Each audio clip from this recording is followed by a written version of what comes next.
How do you fix wet dough? I'm not talking about sticky dough, but I'm talking about this goopy mess that you cannot work with no matter how hard you try. This right here is 100% hydration rate, which is equal parts water and flour by weight. And it's just a pain to work with. It sticks to your hands, your equipment, your bowl, everything.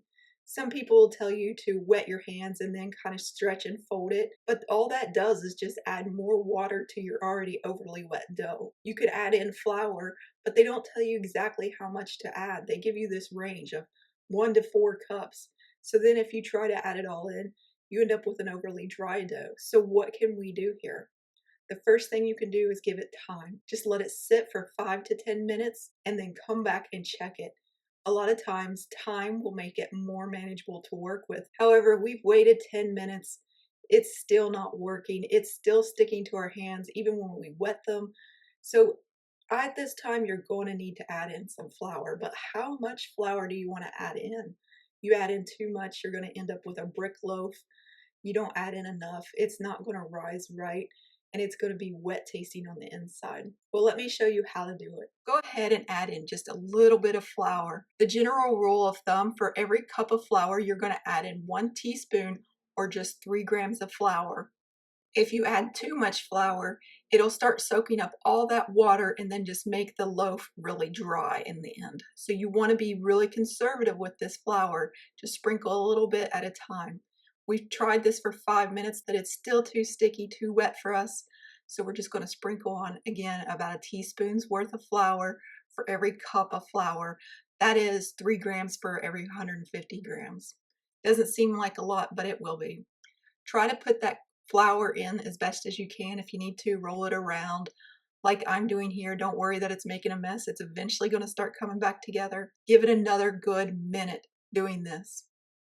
The texture is getting better, but it's still just too sticky for our liking. So we're just going to do the same. Don't go overboard. Again, think the flour is a sponge. It's going to absorb up some of that water, and time is what makes it absorb the water. If you add too much in, it's going to be overly dry, and then you're not going to have those soft, wonderful cinnamon rolls you're looking for. Again, just roll it around if you need to pick up some of that dry flour bits, and then try to do the slap and fold. It's still quite sticky, so we're just going to keep repeating the process. We're going to put on some flour. We're going to roll it around to pick up that excess flour off our workbench, and then we're going to do the slap and fold. Eventually, you might be able to start kneading your dough the old-fashioned way. It really just depends on how generous you are with the flour each time and what consistency you're looking for. And now look at it. It's starting to really start to come together. It's starting to stretch well. It's not sticking to me as much, and it's not sticking to the bench as much. I think we are almost there, guys. Let's give it another good minute before we go further.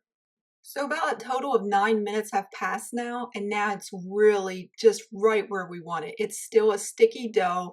It is tacky to our hands, but it stretches really nice, and it doesn't really cling to you the way it was before. And now you're going to have this really lovely, soft dough that you can work with your pastries and your dessert rolls. Look how easy it stretches and how soft and wonderful it is. Let me show you up close what this dough is supposed to look like. It is supposed to be somewhat tacky. It is supposed to stick to your hands, but it's not supposed to be unmanageable. This is what you're looking for when you want a sticky dough. You want it to stretch easy without tearing. Of course, if you pull really hard, you're going to tear any dough, but it shouldn't tear easily, and it should really just have this nice stretch like this. You have now fixed overly wet dough. You're ready to go on to your next step of baking. I hope this really helped you. The only thing left to do is to cover it, let it rise, and go wash your hands. Next time we'll show you what to do when you have to dry a dough. It will be a really simple thing to fix. It's the same concept except for you add water instead of flour. I hope you enjoyed this tutorial. Thank you for visiting us at jacksonsjob.com, and as always, happy baking.